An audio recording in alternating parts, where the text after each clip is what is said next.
I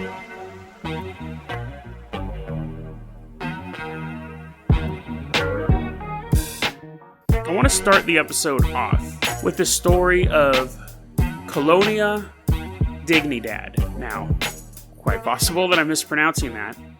It's basically like Dignity Colony.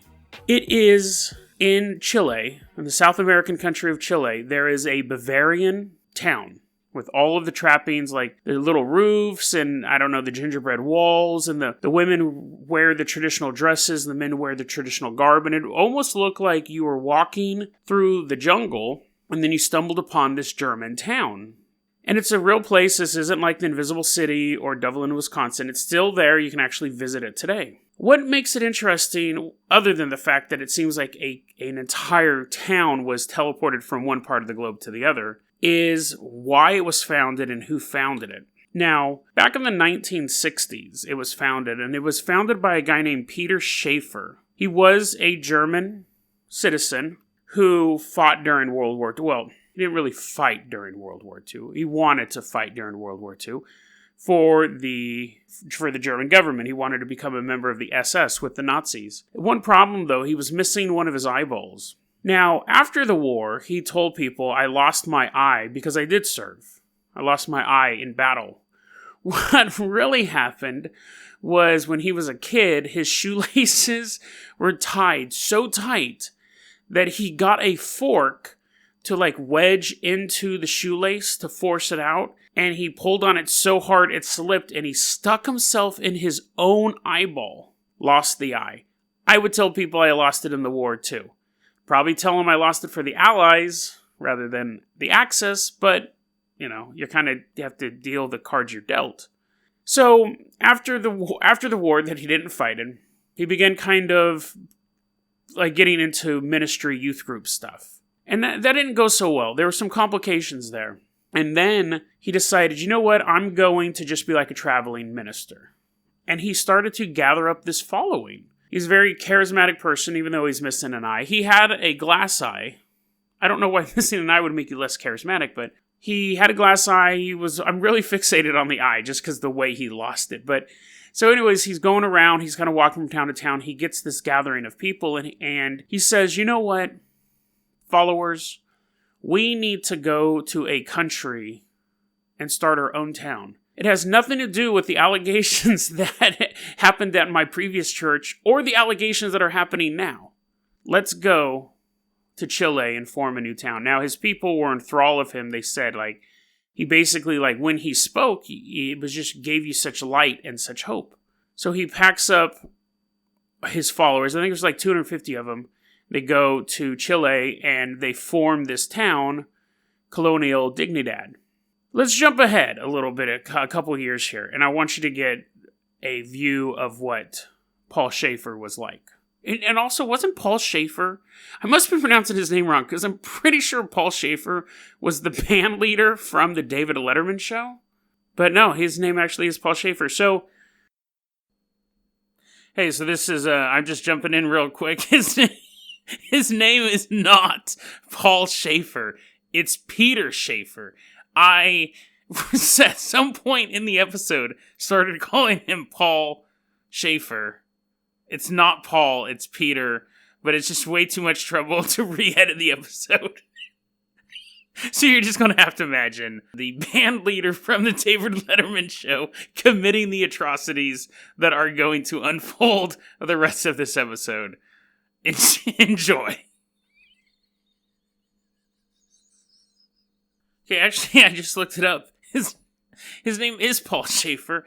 I referred to him earlier erroneously as Peter Schaefer. Peter Schaefer is a Jewish scholar who I've now labeled as a man who not only fought for the Nazis, but poked his own eyeball out with a fork.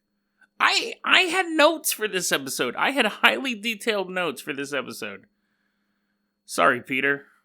The episode will continue. Paul Schaefer takes everyone over to Chile. Now we're going to jump ahead a couple of years, because I think this story kind of sums it up. The kids of the little village love two things. Their spiritual leader, Paul Schaefer, and Santa Claus. Because what kid doesn't love Santa Claus? So one day, like a day or two before Christmas, Paul Schaefer gathers up all the kids from the colony and says, we are going to go see Santa Claus. So they're like, oh, right, we're going to go see Santa Claus. And they walk with their spiritual leader, like the leader of their town. He's the everything to them. The only person more important in the world than Santa Claus. And they walk down to the river. And Paul Schaefer goes, look, kids, there he is. And I'm assuming he's saying it in German, but there's like a raft coming down the river, and it's Santa Claus. Santa, full red suit, white beard, hat, is coming in a raft down the river, and the kids are like, oh my God, they start cheering. Paul Schaefer then pulls a gun out of his pocket and shoots Santa Claus, who then tumbles into the raging rapids and disappears.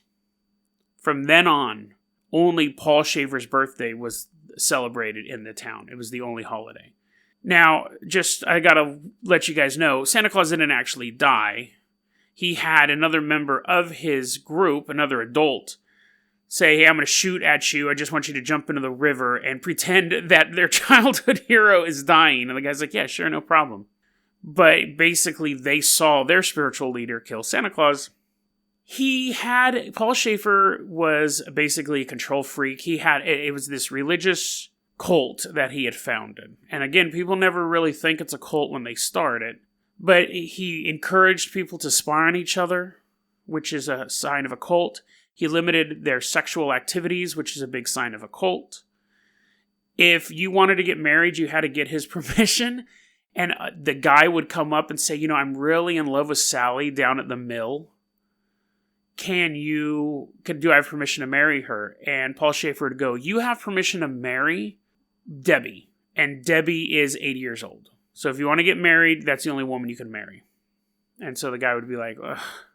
He would choose who you could end up with, and he would be a dick about it. He would not give you the person that you wanted. Now, they supported themselves because they had like mills, and they made like traditional Bavarian foods, and they sold it to local towns.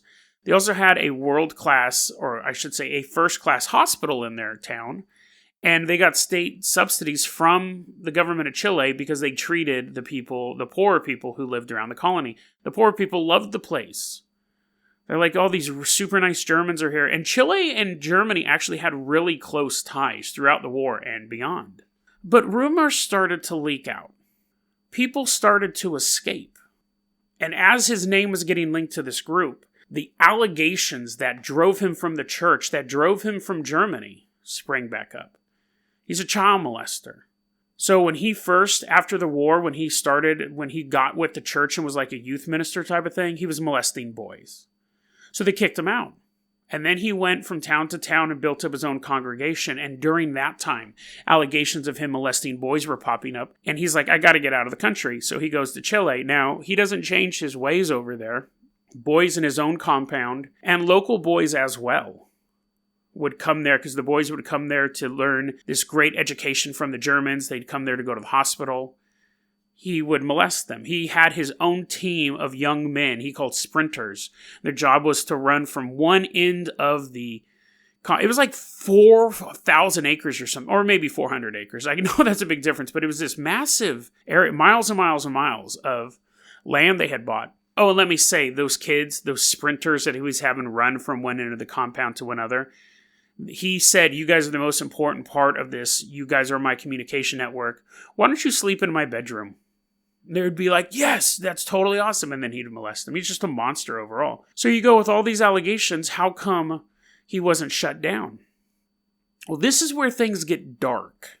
So despite everything that's happened before, the reason why he didn't get shut down was he became fast allies with the new leader of the country, Augusto Pinochet. So in 1973, there was this junta, this military takeover of the country. And Pinochet, who's a world-class, basically, like his name's synonymous with war crimes and disappearances and things like that, a brutal police state.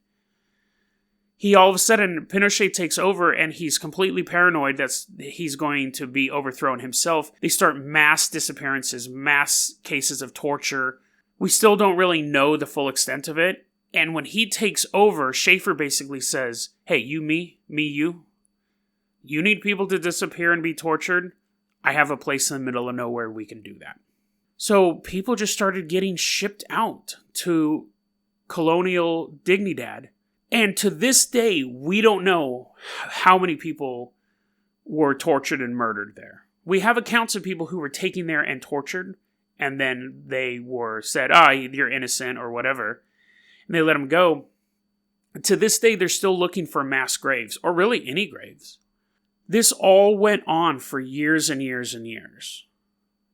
And the people at the colony it's a cult, so they really didn't care. They'd see trucks of people come out and go into these underground, because the whole place had like a web of underground tunnels. Sometimes they'd come out, sometimes they wouldn't. What do you care? Your spiritual leader is telling you it's okay. So this started in 1961. The revolution took place in 1973. In 1996, finally, you had the changeover. Pinochet's gone.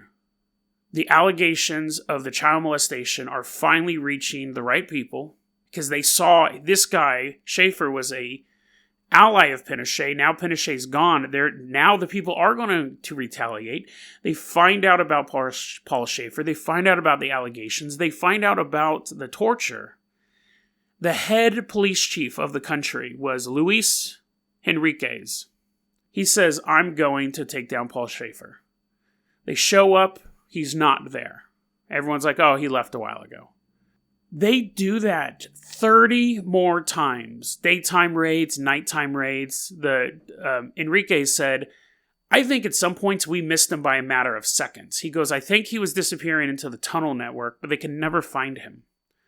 They would just show up out of the blue, search the whole place. And at one point, Henriquez said, we knew that he had left the country, but we kept doing raids because we wanted to gather more evidence to when we caught him to finally prosecute him. So they would go in and they'd be like, he's not here. And the cops would know he wasn't there, but they still wanted to go through the tunnels and find bones and do some forensic stuff. Finally, in the end, Paul Schaefer is an old man. I believe they caught him in Brazil. Him and some of his top lieutenants kicked down his door where he was sleeping, and they arrested him. He was just this frail old man, could barely comprehend what was going on. And then he died in prison, which is fitting, considering all the people that he tortured. Now, the colony's still there. The people who founded it still live there. It's a tourist attraction. They're actually trying to build a main road because it used to just be like a private road that led up to it. They're trying to build a main road that you can take to come visit this beautiful, peaceful Bavarian city that may or may not have mass graves everywhere. So you could show up and have like this German pie and like go to Oktoberfest as like forensic detectives are like, excuse me, sir. And they're like have cadaver-seeking dogs. It's bizarre. So yeah. Colonia Dignidad. There's a great article I'm linking in here. I got most of my info from one article. It's a great read. There's a bunch of stuff I left out. I really highly recommend reading it. That was a clip from our daily podcast, Dead Rabbit Radio. Dead Rabbit Radio is available anywhere that you listen to podcasts. It's daily paranormal, conspiracy, and true crime news. If you want to hear the full episode that this clip came from, check the link below. Please like and subscribe. And hit that little bell, too. That does some magical stuff. Thanks, guys.